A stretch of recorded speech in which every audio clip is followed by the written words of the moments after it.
Welcome back to News On. So as Ukraine enters now its third week of war with Russia, Europe is dealing with its largest refugee crisis since World War II, with more than 2 million people fleeing that country, a country about the size of Texas.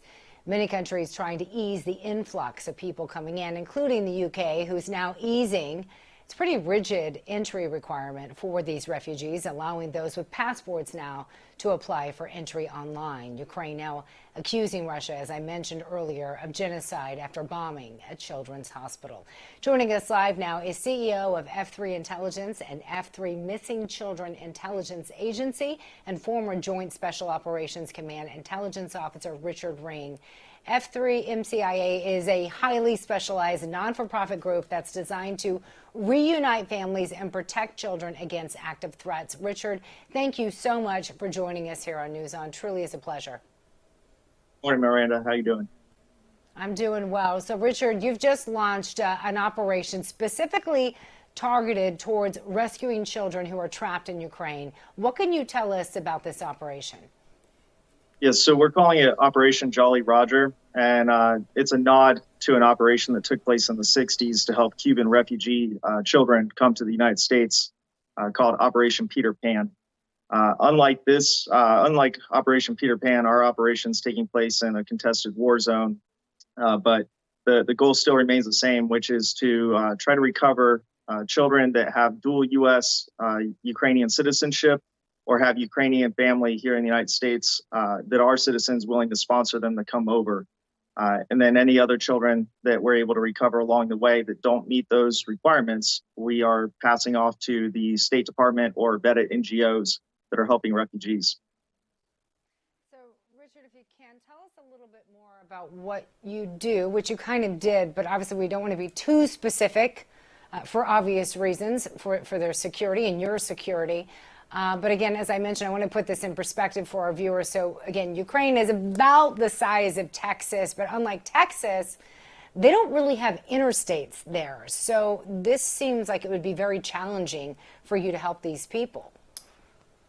It is. And you have several NGOs that are already helping ferry refugees out of the country. However, most of them are concentrating on the western side of Ukraine, where it's a little less contested and I don't want to say a bit safer, but not as difficult as the problem sets that MCIA is taking on. We're specifically focusing on the children that are in the contested areas or behind what you can call enemy lines. And the reason we're focusing on that is we think that's where we can have the biggest impact due to our background. So everybody in the agency is former federal law enforcement, former U.S. intelligence, and former special operations, with a lot of our backgrounds being in counterterrorism and combat search and rescue. So we've combined those two backgrounds together, and we found that we were able to have a very large impact and make a dent in missing children's cases here domestically, and now we're applying that in Ukraine. I think it's wonderful. The vice president saying now Russia, though, should absolutely be investigated for war crimes in Ukraine. This after Ukraine's president Zelensky calling those bombings again on a children's hospital and maternity ward as genocide.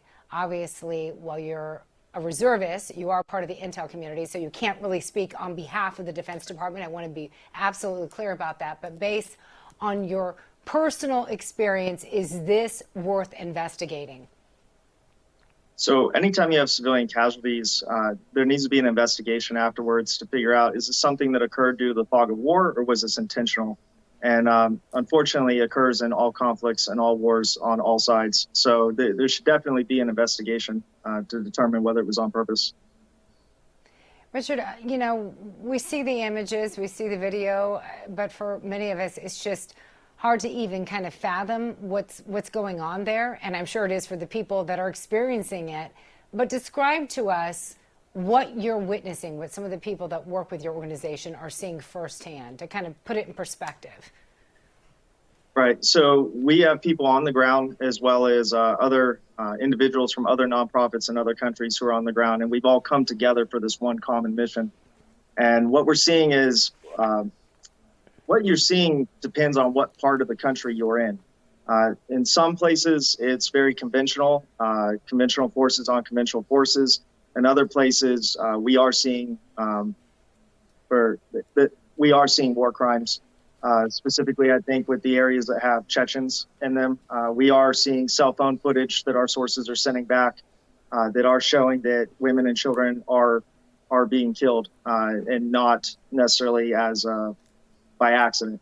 So that's why our focus right now, we're trying to stay out of the politics of it as a nonprofit, and we're trying to focus on the 5-meter target in front of us, which is getting the kids that are on our target list out of that country and doing whatever we can to get them out. And I also, I want to draw your attention to this. And again, I understand why you're trying to keep the politics out of it. And I certainly don't want to say or anything that could jeopardize your mission. But I do want to draw to our viewers' attention. I mentioned this earlier. There's a tweet that just came out today. Basically, this is a tweet from, I guess, what would be kind of like the Jen Psaki, if you will, for Putin.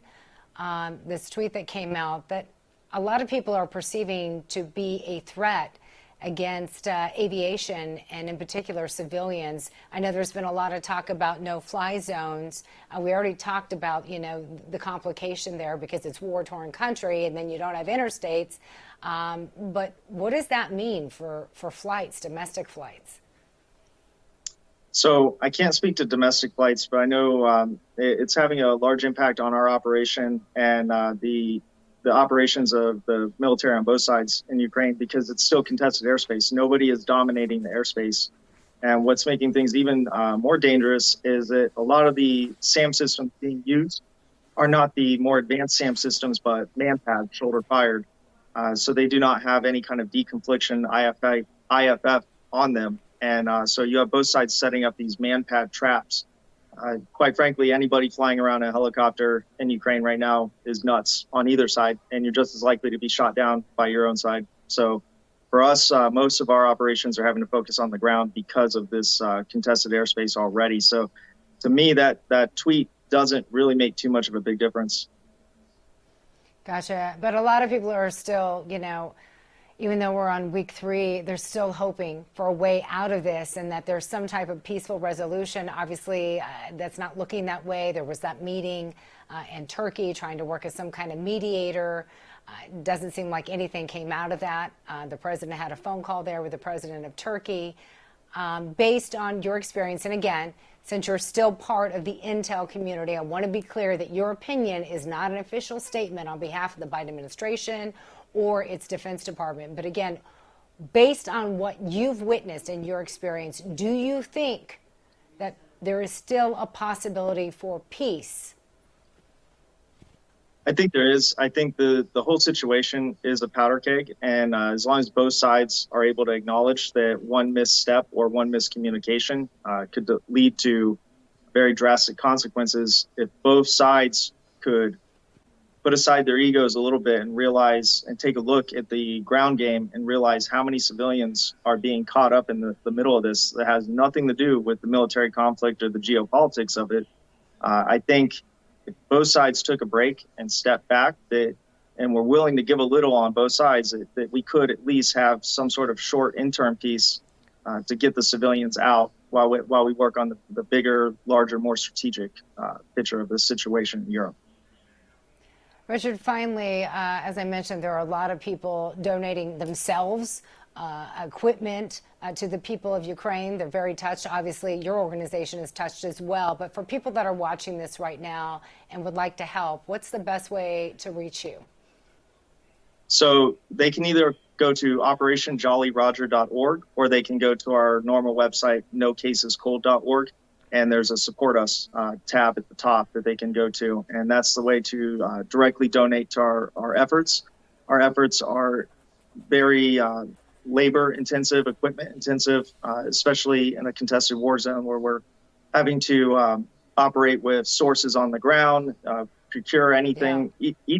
Each recovery mission is different, is what I would say. So some are a little easier than others, and some we have to really think outside the box. Well, please keep us up to date on it. And again, we appreciate your time.